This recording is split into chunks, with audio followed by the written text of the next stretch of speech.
Hello and welcome to the ILFL Soccer Night Show. My name is Nanu Miah and I will be presenting tonight.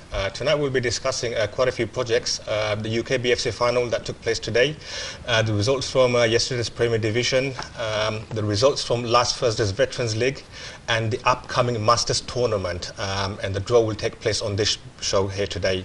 And finally, we'll also be talking about the fixtures that will be taking place next week. The UK BFC final took place, Asmo, today, which is one of the biggest and the most prestigious of all Bengali senior footballing event in the UK. The two finalists, Mohammedan SC and Westwood, played at the Northampton Stadium. And the results were, if I can bring up on the screen right now, Westwood FC 0 and Mohammedan 2 goals. So well done to Mohammedan for securing this clean win. Now, Asmo, I'm going to turn to you to give us an update. How do you think Mohammedan went into the finals? How did you think they played? Do you think they deserved it? They scored 9 goals in the group stages. The group stages was brilliant. I think they topped their group. Most points, won every game, I'm pretty sure. They were even able to rest a few of their players in the last group game, which I think sort of helped them going into the latter stages of the quarter-final and the semi-final. I thought that they were, in all honesty, I thought they were very fortunate against London Tigers. But they played a clever, intelligent game. They knew they couldn't outpace them, or in terms of the Tigers had a lot of energy and a lot of youngsters. So what they did is they defended, they held. A few chances, London Tigers did have their chances, but so did also Mohammedan in the last couple of seconds. And I think they were very confident winning it on penalties, which they did do. So in my opinion, I think that semi-final was their final pretty much. And then, in the final, fresh legs. I think Mohammedan probably is slightly better compared to the Oldham team. Which team do you think actually underachieved? I mean, I can think of a few teams, like London Tigers, perhaps. Hawk and Eagle, one of the teams. Tigers, they got to the semi-finals, so I wouldn't say in semi-finals it's very tough. But Tigers, you expect them to get to finals pretty much most years. Bowman, I was very surprised that they ran out of legs, because Bowman are usually a team that pretty much gets to the final as well. They were surprising ones, I would say. Okay, so well done to Mohammedan. This is the first season that they entered and they won it as well, and it was a very convincing win as well. We're proud of you. Now, we're going to move on to the last week's Veterans League, and to help me discuss all of this, I'm joined by guests from Sonali Otit, Jamal Bhai, Jonal Bhai, and Farooq Bhai as well. Welcome to the show. Thank you. Now, if I can bring up the results on the screen for the Premier Division. So Bromley went against Aberhoney, winning 1-0. London Tigers lost against Beaumont Masters by 1-0. Stepney Legends winning against Sire by 1-0. And Weavers Vets drew against Mohammedan Vets 1-1. Now, John Alboy, you've been refereeing in that division as well, and you're part of this setup as well. Now, I understand that Weavers are sitting at the top. Do you think this is the season that they might actually win? I very much think so, because I also saw them playing a few times when I was refereeing them, especially last week when they played against Mohammedan. And Mohammedan were leading that game, but the resilience they showed to come back. They had a game plan there. They came with a game plan and they stuck to it, and they came back and equalized in the just before 7 minutes remaining in the game, and they looked a solid unit to me, and I think very much they will nick it. They'll nick the title. They're in a prime position to take it, and I think if they do nick it, they deserve it. They look at solid unit. So good luck to them. Okay, Jamal Bhai, I'm going to bring you into this one. We know that Weavers are sitting somewhere at the top, and we know London Tigers traditionally are the teams that actually, if they don't do very well throughout the season, they always come back at the end of the season. And we've got teams like Beaumont, Stepney, and again Mohammedan as well.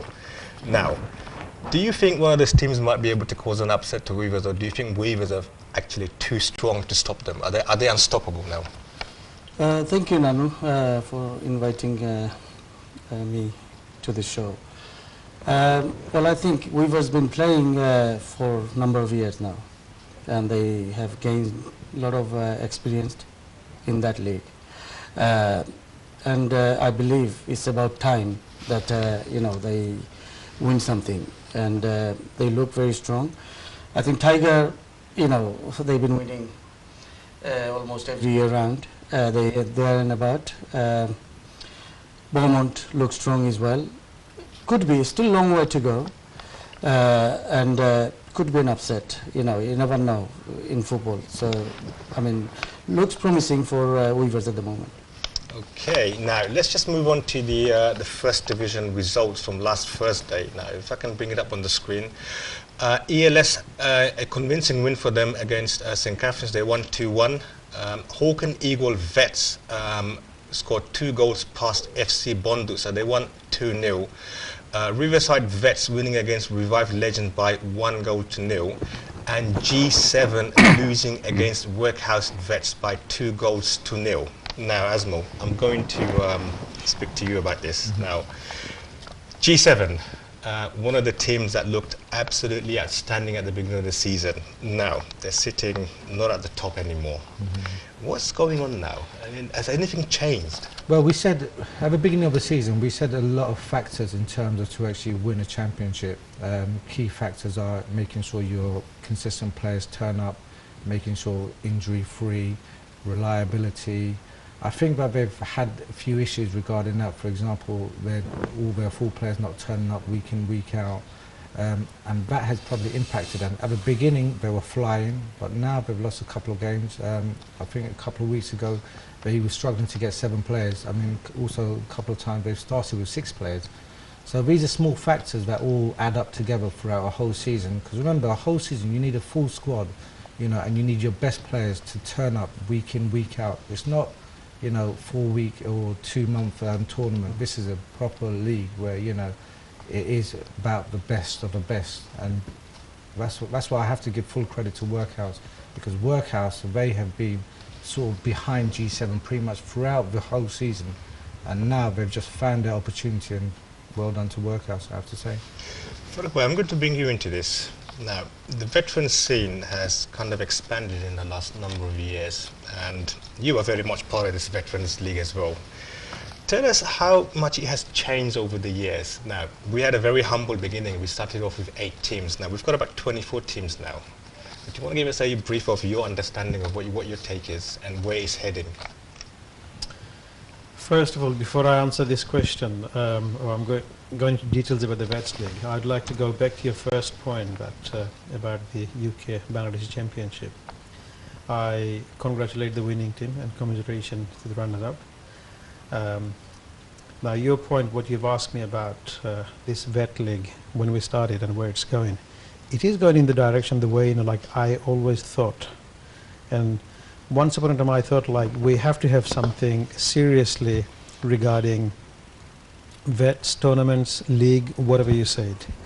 Now when we started, I knew always we will have enough juice into that pot that, you know, we can fulfill. And there are still a lot of things need to do. There are still a lot of teams they wanted to participate into these particular tournaments, and the way, you know, like all these ex-players, you know, like they're coming into these type of tournaments and keeping themselves into healthier living, and also a role model for the young ones, and like they will follow it. What I have seen back in Bangladesh regarding this vets, or you could say the golden past, in other words they do say in Bangladesh. So people who are still playing, you know, who were playing on that time back in 90s and 80s, they always used to wish when I'm going to be like a vet and I would like to participate and I want to be part of that thing. It's the same thing is going on here as well. So this is the mentality what I think, and, you know, like everybody do have the current players, you know, like I want to be a veteran player. I want to participate into this. Yes, all these teams who are participating, I think they're really well organized regarding the vets. I have to say that I do admire this particular tournaments what we have, and you know, and I know, and we all know that, you know, we've got a number of other tournaments, you know, going on regarding vets. And I think still it's not enough accommodation. You know, we still have more accommodation for other teams as well. That's all I could say, but yes, good luck to everyone. Thank you for that summary. Now, if I can bring up the results for the second division Veterans League that took place last Thursday. East FC losing 1-0 against Beaumont Masters B. Workhouse Elites winning 2-0 against Riverside Vets B. Sire Vets B losing a 8-0 against London Legends. They must have got a big thumping. I mean, Sire Vets B. I mean, it's still a strong team, but London Legends scoring 8 past them. It's way above my head. And finally, we've got Hawk and Eagle Vets B losing against E1 Legends by 1-0. Now, Asma, I'm going to look at you again. Now, people might perceive the second division as being a very weak side or a weak division, but, and you know, John Elby, interrupt me here if you want to. Now, there's a lot of A-team players that actually play for B-team as well because of this feeder club rule. Now, people perceive it to be very weak. Is that your perception, or do you think otherwise? Absolutely no, not at all. In this second division, it's just as hard as the first division. I mean, I played in both second division and first division as well. You still need a fitness, you still need a level of football ability to play in this second division as well. You can't just have, I mean, congratulations to London Legends. I think they look like they're walking, but that's a team that will actually do well in the first division, potentially, possibly even in the Prem. We don't know yet. But the thing is though, Sire B, for example, like you said, a lot of their players play in the A team as well. And Sire are a team that play very good football. They gave us a very tough game as well, Hawk and Eagle B team. So in there, you've got a lot of quality footballers there as well. So the level isn't. It's just, I think that there's more freedom in possibly the second division because there's not that kind of desire, possibly maybe in the first division in the Premiership, where there's a bit more prestige. But in terms of footballing level and standards, it's still up there with the other divisions. Brilliant. Now, if I can bring up the table for the Premier Division as it stands at the moment, we've got Weavers Vets sitting right at the top on 22 points, and we've got Sire Vets right at the bottom with only 5 points this season. Jamal Bhai, Sire Vets, we always say that it's one of the stronger teams for the previous 5, 6, 7 seasons. So they're sitting at the bottom. What's going on? Do you know? Oh, can't really say much because I wasn't really following them every week. I think could be one of the reasons. I believe they got a B team as well, and number of players playing for B team as well, same time. I mean, on the same day. That could be one of the reasons. You know, giving 100% on the Premier Division because Premier Division is tough. Most of the team there is very tight, very close this year. So, you know, like you mentioned, I mean, London Tigers, we thought should have been sitting on the top, but they are in the second place, isn't it, I think? Yes. Yeah, so Weavers is gone strength to strength. So that could be one of the reasons. I think Weavers are breaking all the boundaries now. They have been promoted in the Premier Division in the past. They have been demoted as well, and looks like they've actually hit it this time round. So anyway. To be honest, I think also what John Bag's also saying is it's a very interesting factor about them maybe not having a big enough squad to actually cater for an A and a B team possibly. But the other side is the flip side of that as well, is we saw Mohammedan do it as well, where they went on a brilliant run, 3 or 4 game run, and they were at the bottom or the second bottom, and then now they're pretty much at the top. I think Sai could do the same as well if they just get their head right and just get that kind of regrouping. So, you know, it's not the end of the world for them, in my opinion. Okay, so if we bring up the table for the first division, we can see we've got Workhouse sitting right at the top, and we've got a pack of 3 sitting right below them with 20 points, and right at the bottom we've got Revived Legends. Now, Revived Legends was one of the teams that I thought is going to be very, very successful. Now, for the previous 2 seasons, they played some amazing football. Now, I don't want to take anything away from them. They still play some amazing football, but it appears that they've only scored about 3 goals. Now, what does that say? Farouk, do you want to say anything? Do you want to add anything on this? I won't be able to because, as you know, that I was away for the last almost 6 months away from the league. So this is why I wasn't able to make any comment on the current situation. But scoring goals in general,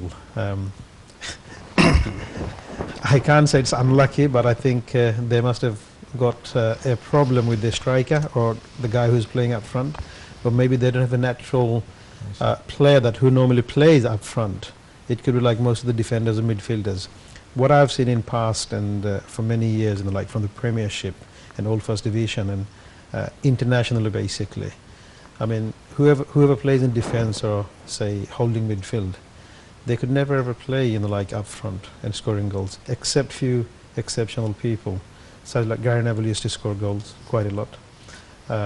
Rob Jones, Liverpool, although he had a very short career, but he was a good finisher as well. So people like that.